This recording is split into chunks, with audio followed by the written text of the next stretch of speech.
Hey guys, welcome back. In this video, I will show you how to use Metafields on Shopify. Let's get started. So in order to do that, let's head over first on our settings. And on our settings, let's just head over and then scroll down until we can see this custom data.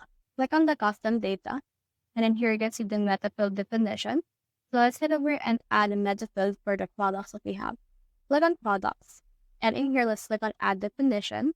Then let's name this actual product for summer. And in here, this is what it looks like. So you can also put in here description, summer collection.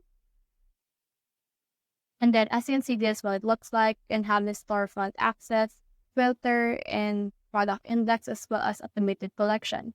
So click on save right here. Or in here, also click on the type, and we can make this thing right here, like product.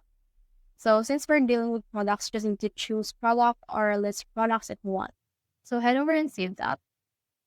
And then once you have saved this, you can now see it on the product metafield definition. You can also add metafields on all of these things that you have right here.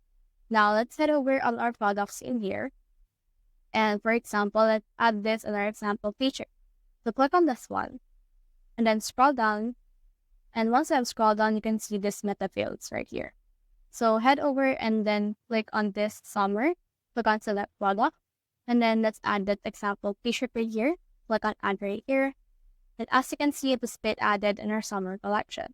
So this is what it looks like, and you should be able to see the definition for that.